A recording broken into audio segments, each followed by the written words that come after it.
बोलिए भारत माता की, भारत माता की। वंदे वंदे सरस्वती मैया की और मेरे भांजे और भांजियों की। जैसे फूल के बिना बगिया सूनी है, जैसे तारों के बिना आकाश सूना है, जैसे धन के बिना व्यापार सूना है और जैसे बच्चों के बिना परिवार सूना है, ठीक वैसे ही शिक्षा के बिना जीवन सूना है। बोलो सही बात है कि नहीं? जोर से बताओ सही है कि नहीं? और इसलिए स्कूल चले हम।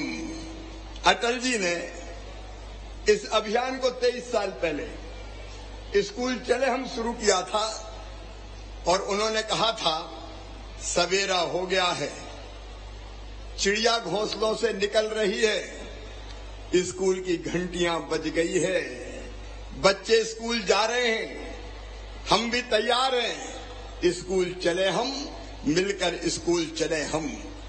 इसके दरवाजे से दुनिया के हर राज खुलते हैं। कोई आगे चलता है, हम पीछे चलते हैं, रोके से ना रुके हम, रोके से ना रुके हम, मर्जी से चले हम, बादल सा गरजे हम, सावन सा बरसे हम, सूरज बन के चमके हम, स्कूल चले हम, स्कूल चले हम। आज स्कूल चले हम के इस कार्यक्रम में उपस्थित हमारे प्रभारी मंत्री भाई विजेंद्र यादव जी, हमारे स्कूल शिक्षा मंत्री, कर्मठ मंत्री, मैं आज बधाई देना चाहूंगा। जो सीएम राज स्कूल का मॉडल खड़ा किया है वो अद्भुत है गोलाना में। मैं शिक्षा विभाग को, स्कूल शिक्षा मंत्री को और उनकी टीम को बधाई देता हूं। बहुत सुंदर मॉडल, जो हमारी कल्पना थी, जो हमारा सपना था, उसको साकार करने का काम किया है आदरणीय माखन सिंह जी भाई साहब, हमारे यशस्वी और कर्मठ सांसद भाई महेंद्र सिंह सोलंकी जी, आदरणीय हेमराज जी, भारतीय जनता पार्टी के जिलाध्यक्ष अशोक नायक जी, पंकज जोशी जी, क्षितिज भट्ट जी, आदरणीय विजेंद्र सिंह सिसोदिया जी, आदरणीय जसवंत सिंह हाड़ा जी, आदरणीय केदार सिंह मंडरोई जी, इंदर सिंह गोठी जी, फूल सिंह मेवाड़ा जी, बाबूलाल वर्मा जी, गिरिराज मंडलोई जी, लक्ष्मण डोडिया जी, अरुण भीमावत जी, बहन बबीता जी, प्रेम जी, रचना जी, शैलेंद्र जी, सुरेश जी, पीएस एजुकेशन श्रीमती रश्मि समी जी, अनुभव श्रीवास्तव जी, जिन्होंने ये बिल्डिंग बनाई, पुलिस हाउसिंग कॉर्पोरेशन के भाई उपेंद्र जैन जी, यहाँ उपस्थित मेरी सभी बहनों, मेरे भाइयों और मेरे भांजे भांजियों, आप सबको प्यार, आशीर्वाद और मामा का लाड और दुलार। मेरे बेटा बेटियों, कोविड हो गया था, ये भी कोरोना हो गया था। मैं एक अस्पताल में भर्ती था और अस्पताल में बिस्तर पे ही मैं काम करता था। काम करते करते मेरे दिमाग में आया जो कथा इंदर सिंह जी ने आपको सुनाई कि क्या शिक्षा की व्यवस्था हर बच्चे के लिए अच्छी नहीं होनी चाहिए। बड़े पब्लिक स्कूल बनते हैं, वो केवल पैसे वालों के लिए बनते हैं। पैसे वालों के बच्चे प्राइवेट स्कूल में जाते हैं, पब्लिक स्कूल में जाते हैं, लेकिन क्या गरीब के बेटा बेटी, किसान के बेटा बेटी, मध्यम वर्गीय परिवार के बेटा बेटी, निम्न मध्यम वर्गीय परिवार के बेटा बेटी, क्या उनमें बुद्धि नहीं होती? क्या उनमें अकल नहीं होती? मेरे बेटा बेटियों, सब में बुद्धि बराबर है, कोई में कम नहीं है। तुम किसी से कम नहीं हो। कम हो गया किसी से? जोर से बताओ, किसी से कम हो गया? हम किसी से कम नहीं। लेकिन फर्क है ये कि कुछ स्कूलों में पढ़ाई की व्यवस्था बहुत अच्छी हो जाती है तो वहां के बच्चों को आगे बढ़ने का मौका मिल जाता है, और जो हमारे शासकीय स्कूल में आने वाले बच्चे पूरी प्रतिभा होने के बाद भी कई बार सुविधाओं के अभाव में पिछड़ जाते हैं। मेरे बेटा बेटियों, उस समय बिस्तर पर बैठे बैठे मेरे मन में यह विचार आया कि शिवराज, तू तो मामा है रे। हूं कि नहीं मामा? बताओ, पीछे भी बताओ, मामा हूं कि नहीं? और इसलिए कम से कम भांजे भांजियों के लिए अब प्राइवेट पब्लिक स्कूल से अच्छे स्कूल बनाना चाहिए, ये विचार मेरे मन में आया। मेरे बेटा बेटियों, पहले हमने स्कूल बहुत कम थे, कई स्कूल खोले, हाई स्कूल खोले, हायर सेकेंडरी स्कूल खोले, मिडिल स्कूल खोले, कॉलेज खोले, लेकिन फिर मन में आया कि अब प्राइवेट स्कूलों से अच्छे स्कूल बनाना है, प्राइवेट स्कूलों से अच्छे स्कूल बनाना है। और इसलिए ये विचार आया कि सीएम राइज स्कूल बनाए जाएं, और आज वो सपना धरती पर साकार हो रहा है। गोलाना में सबसे पहला सीएम राइज स्कूल बन के तैयार है। बताओ मेरे बेटा बेटियों, ये स्कूल कैसा है? जोर से बोलो, कैसा है? प्राइवेट स्कूल से अच्छा है कि नहीं? मेरे बच्चों, मैं तुम्हारे सपनों को कभी मरने नहीं दूंगा। तुम ऊंचे आकाश में, लंबे आकाश में उड़ान भरो, इसके लिए मामा हर सुविधा तुम्हारे लिए उपलब्ध कराएगा। इसलिए सीएम राइज स्कूल। और अभी हमारे शिक्षा मंत्री बता रहे थे, ये एक स्कूल नहीं है गोलाना में, ऐसे अभी पूरे प्रदेश में 300 स्कूल बन रहे हैं। और केवल 300 नहीं बनेंगे, आने वाले समय में मेरे प्रदेशवासियों 9,000 स्कूल बनाऊंगा। ऐसे 9,000 स्कूल भारतीय जनता पार्टी की सरकार बनाएगी। प्रधानमंत्री श्रीमान नरेंद्र मोदी जी ने जो नई शिक्षा नीति बनाई है, उसको अक्षरशः लागू करेंगे। इनमें केवल भव्य बिल्डिंग नहीं है, ये बिल्डिंग तो है ही, लेकिन बिल्डिंग के साथ साथ यहाँ स्मार्ट क्लास भी है। स्मार्ट क्लास का मतलब क्या होता है? अगर मेरे बच्चों को पढ़ना होगा, गोलाना में भी पढ़ना होगा, तो दिल्ली और मुंबई से आपको शिक्षक वहां बैठ के पढ़ाएंगे। आपको ऐसा लगेगा कि हमारे बीच में रह के ही पढ़ा रहे हैं, ताकि अच्छे अच्छे शिक्षकों का आपको शिक्षा देने के लिए उपयोग हम कर सकें। यहाँ स्मार्ट क्लास, यहाँ अटल टिंकरिंग लैब, बच्चों में बहुत बुद्धि होती है। अभी मैंने देखा जाके अंदर अटल टिंकरिंग लैब में हमारे बच्चों ने ड्रोन बना दिया, रोबोट बना दिया, अलग अलग तरह की चीजें बना रहे हैं, क्योंकि बच्चों में बुद्धि बहुत होती है। अगर उनको सुविधा दे दें तो वो चमत्कार कर सकते हैं, अच्छे वैज्ञानिक बन सकते हैं, नए आविष्कार कर सकते हैं और दुनिया बदल सकते हैं। बोलो मेरे बेटा बेटियों, दुनिया बदल सकते हो?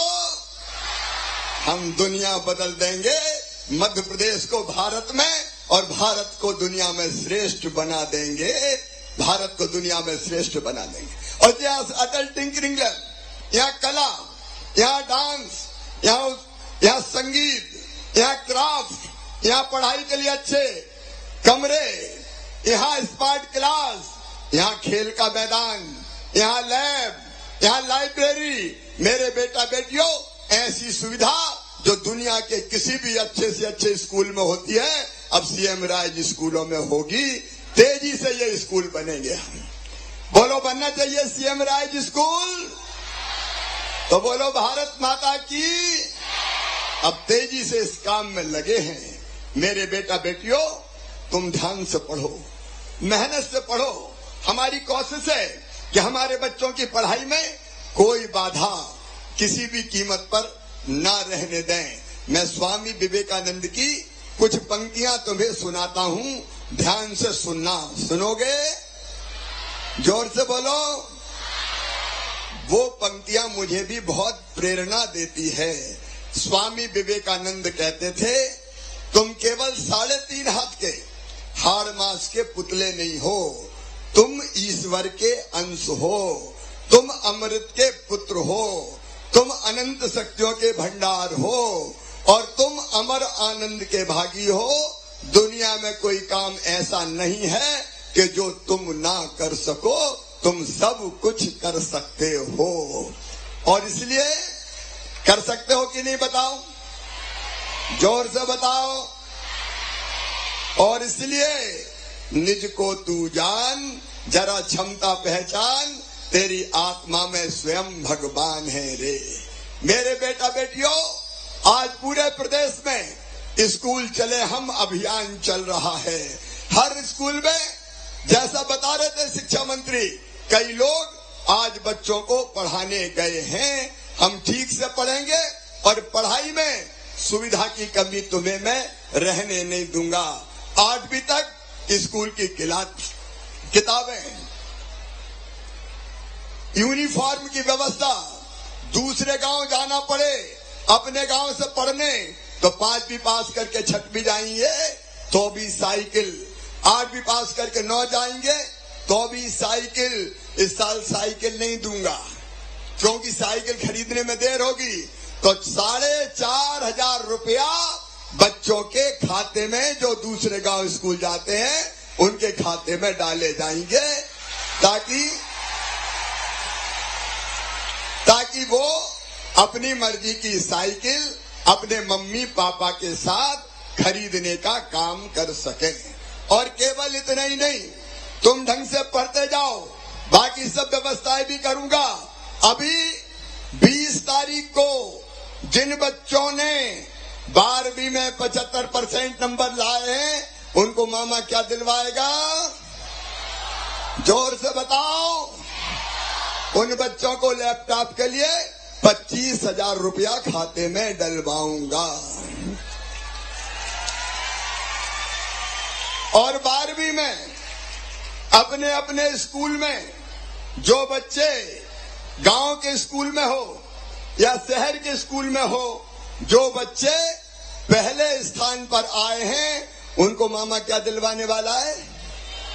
अरे जोर से बताओ। उनको मामा स्कूटी दिलवाने वाला है ताकि स्कूटी पर बैठ के बेटियों को भी और बेटों को भी, भांजे कहते मामा हमें भी तो दो। अरे तुम्हें भी दूंगा, काहे को चिंता करते हो, तुम्हारा भी तो मामा हूं। और एक बात और सुनो, योजना एक ही है, गांव की बेटी योजना, प्रतिभा किरण योजना, अलग अलग स्कॉलरशिप।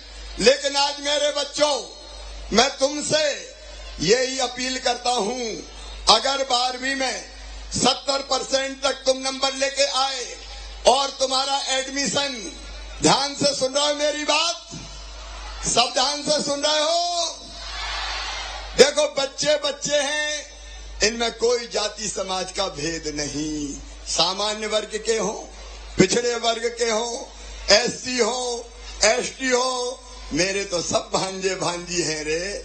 और मेरे बेटा बेटियों, तुम्हारा एडमिशन तुम्हारी मेहनत से, नीट के माध्यम से, जेई मेंस के माध्यम से, क्लेट के माध्यम से, अगर मेडिकल कॉलेज में होगा, चिन्हित इंजीनियरिंग कॉलेज में होगा, आईआईटी में होगा, आईआईएम में होगा, कोई लॉ कॉलेज में होगा, देश में होगा चाहे विदेश में होगा, तो फीस चाहे कितनी भी हो, प्राइवेट मेडिकल कॉलेज की 1 साल की फीस होती है 8-10 लाख रुपया। बताओ किसानों के बेटा बेटी भर सकते हैं क्या? गरीब के बेटा बेटी भर सकते हैं क्या? मध्यम वर्गीय बेटा बेटी भर सकते हैं क्या? तो फिर तुम्हारी फीस कौन भरवाएगा? कौन भरवाएगा? मामा फोन भरवाएगा। चिंता मत करो मेरे बेटा बेटियों, तुम तो पढ़ते रहो। एक जमाना होता था जब कांग्रेस की सरकार थी, तब बच्चों की चिंता नहीं होती थी। अब सब बच्चों की चिंता मामा करेगा, तुम चिंता मत करना। आज पूरे प्रदेश के सभी स्कूलों में जो बच्चे बैठे हैं, उनको मैं आह्वान करता हूं, पढ़ते जाओ, बढ़ते जाओ। और माता पिता को भी प्रार्थना करता हूं, अपने बच्चों को पढ़ाओ, बाकी काम मामा करेगा, तुम्हारा भाई करेगा, तुम्हारा भाई करेगा। इन बच्चों के रास्ते में मैं कोई रुकावट किसी भी कीमत पर नहीं रहने दूंगा, नहीं रहने दूंगा, नहीं रहने दूंगा। ये भारतीय जनता पार्टी की सरकार का संकल्प है। पानी आ गया है, लेकिन पानी तो आने दो, पानी की जरूरत भी है। लेकिन बहुत लंबी बात नहीं करूंगा। मैं सभी शिक्षकों को यही प्रार्थना करना चाहता हूं कि बच्चों को ढंग से पढ़ाएं, बच्चे ढंग से पढ़ें। और पालकों को मेरा निवेदन है, स्कूल चले हम अभियान के अवसर पर अगर आपके घर में, आपके गांव में, आपके शहर में कोई बच्चा स्कूल नहीं जा रहा हो तो बच्चों को स्कूल जरूर ले जाना, बच्चों को स्कूल जरूर भेज देना, क्योंकि उनकी पढ़ाई बहुत जरूरी है। शिक्षा के बिना उनकी जिंदगी अधूरी रह जाएगी। और इसलिए अभी हमने साक्षरता के लिए एक नया अभियान लॉन्च किया है। मेरे बेटा बेटियों, तुमको बहुत बहुत शुभकामनाएं। मन लगा के पढ़ो। बोलो, सब मन लगा के पढ़ोगे? अब मन लगा के पढ़ते कैसे है, उसकी एक कहानी तुमको सुना देता हूं। कहानी सुनाऊं क्या? अरे सुनाऊं क्या? तो सुनो। कौरव और पांडवों का नाम सुना है? कौरव और पांडव कौन के पास पढ़ते थे? कौन के पास पढ़ते थे? गुरु द्रोणाचार्य। गुरु द्रोणाचार्य ने उनको अस्त्रों शस्त्रों की शिक्षा भी दी थी। अब अस्त्रों शस्त्रों की शिक्षा दी तो फिर उन्हें परीक्षा लेने का सोचा। अब परीक्षा लेने के लिए उन्हें तीरंदाजी की जो परीक्षा थी उसके लिए एक पेड़ की डाल पे चिड़िया रख दी और कौरव पांडव सबको बुलाया और एक एक से पूछा, सामने देखो पेड़ की डाल पे चिड़िया रखी है, उस चिड़िया की आंख में तुमको तीर मारना है, जो तीर मारेगा वो सफल होगा। कहा ठीक है गुरुदेव। फिर एक एक बच्चे से पूछा, बताओ पेड़ पे तीर चलाने के पहले तुम्हें क्या दिखाई दे रहा है? दुर्योधन से पूछा तो उसने कहा पेड़ है, पेड़ में पत्ते हैं, फल लगे हैं, डालियां हैं, चीटा चिटी भी उसके ऊपर चल रहे हैं। गुरु ने कहा तुम फेल हो गए, हट जाओ। दूसरे से पूछा, तीसरे से पूछा, चौथे से पूछा, सबने अलग अलग चीज बताई। लेकिन जब अर्जुन से पूछा, कहा अर्जुन तुमको पेड़ दिखाई दे रहा है? अर्जुन का नहीं गुरुदेव। पेड़ की डालें दिखाई दे रही है? बोले नहीं गुरुदेव। पत्ते दिखाई दे रहे हैं? बोले नहीं गुरुदेव। तो क्या दिखाई दे रहा है? बोले मुझे कुछ दिखाई नहीं दे रहा, मुझे तो चिड़िया की आंख दिखाई दे रही है, केवल चिड़िया की आंख दिखाई दे रही है। गुरुदेव ने कहा तुम सफल हो गए और अर्जुन ने तीर ठीक चिड़िया की आंख पे मारा। अगर एकाग्र चित्त होके पढ़ोगे तो सफलता मिलेगी। मेरे बेटा बेटियों, तुमको अनंत शुभकामनाएं, बहुत बहुत शुभकामनाएं। 20 तारीख को फिर लैपटॉप देने के लिए तुमसे बात करूंगा, तब और कई विषयों पर हम बात करेंगे। आज तो मेरा आशीर्वाद है, मेरी शुभकामनाएं, खूब पढ़ते जाएं, आगे बढ़ते जाएं। लेकिन आज जब मैं गुलाना आया हूं तो सीएम राइज स्कूल के साथ साथ आपने एक तो ये अच्छा काम किया, संविधान निर्माता डॉक्टर बाबा साहब अम्बेडकर के नाम पर आपने विद्यालय का नाम रखा। बाबा साहब की एक प्रतिमा भी इस विद्यालय में लगाई जाएगी। डॉक्टर बाबा Saheb Ambedkar CM rise school ये होगा। लेकिन इसके साथ साथ गोलाना के नाम की आपने बात कही है। गुलाना है अभी गुलाना, अभी गुलाना को भुलाना है क्या? क्या नाम करना है? तो गोलाना का नाम गोलाना कर दिया जाएगा, आवश्यक कार्रवाई पूरी की जाएगी। और आज गोलाना का गौरव दिवस है, इसलिए गोलाना ग्राम पंचायत को नगर पंचायत बना दिया जाएगा। गोलाना में 132 केवी का उपकेंद्र बिजली का बनाया जाएगा। गोलाना में बाईपास के निर्माण का भी काम मंजूर किया जाएगा, स्वीकृत किया जाएगा। और उसके साथ साथ यहाँ महिषासुर मर्दिनी मंदिर है, मंदिर के विकास के लिए भी आप बनवा लीजिए, आवश्यक राशि स्वीकृत की जाएगी। और कुमारिया खास में भी मनकामनेश्वर मंदिर का भी जीर्णोद्धार मुझे बताया जरूरी है, तो वो जीर्णोद्धार का भी हम काम करेंगे। बाकी चीजें और, क्योंकि आज स्कूल का कार्यक्रम पूरे प्रदेश का है, फिर देखेंगे मेरे बेटा बेटियों जहां हो पूरे प्रदेश में मेरे साथ। हाँ, खंडेरिया का भी छोटा सा कर देंगे इंदर सिंह जी, खंडेरिया मंदिर का भी कर देंगे। मेरे बहनों और भाइयों, आज मैंने शिक्षा की ही बात की है क्योंकि स्कूल का कार्यक्रम है ये। बाकी मैं शाजापुर जिले में फिर दौरा करूंगा तो विस्तार से विकास के हर मुद्दे पर चर्चा होगी। शाजापुर आगे बढ़ेगा, गोलाना आगे बढ़ेगा, लेकिन शाजापुर हमारा भी तो ध्यान रखे तो। अरे मामा का साथ दोगे कि नहीं शाजापुर वालों? अरे जोर से बताओ, साथ दोगे कि नहीं? तो मिलके आगे बढ़ेंगे। भारतीय जनता पार्टी की सरकारी विकास करेगी मोदी जी के नेतृत्व में देश में, और यहाँ मध्य प्रदेश में भी हम कोई कसर नहीं छोड़ेंगे। तो आओ हम सब मिलके आगे बढ़ें, स्कूल भी बेहतर चले, विकास भी बेहतर हो और जनता के कल्याण की योजनाओं को भी क्रियान्वित करें। बोलो मामा के साथ हैं सब, तो मेरे साथ बोलो भारत माता की। दोनों हाथ ऊपर उठा के, दोनों मुट्ठी बांध के, भांजे भांजी भी साथ रहेंगे, बहन भाई भी साथ रहेंगे और जनता और उनका सेवक भी साथ रहेगा। दोनों हाथ ऊपर उठा के, दोनों मुट्ठी बांध के मेरे साथ बोलिए भारत माता की, भारत माता की, वंदे वंदे। और शाजापुर जिले में भी नर्मदा का पानी मामई लेके आ रहा है, इसलिए नर्मदा मैया की। और सोमवार का दिन इसलिए बोलिए हर हर महादेव। अब पूरी टीम, पानी तेजी से गिर रहा है इसलिए बच्चों का ध्यान रखेंगे ताकि बच्चे ठीक से अपने अपने घरों में पहुंच सके। जब तक पानी तेज गिर रहा है मुझे लगता है कि यहाँ बैठे रहना ही ज्यादा ठीक है। जिनकी तरफ व्यवस्था है, चाहे वो पुलिस बल हो, चाहे वो हमारे शिक्षा विभाग के अधिकारी और कर्मचारी हो, जिला प्रशासन के लोग हो, इंदर सिंह जी आप और पूरी टीम हो, बच्चों को व्यवस्थित घर भेजने की व्यवस्था करें क्योंकि बारिश तेज हो रही है। बहुत बहुत धन्यवाद। एक बार फिर स्कूल शिक्षा विभाग की टीम को, मंत्री जी को मैं बहुत बहुत बधाई देता हूं। धन्यवाद। धन्यवाद। हेलो, धन्यवाद माननीय मुख्यमंत्री जी।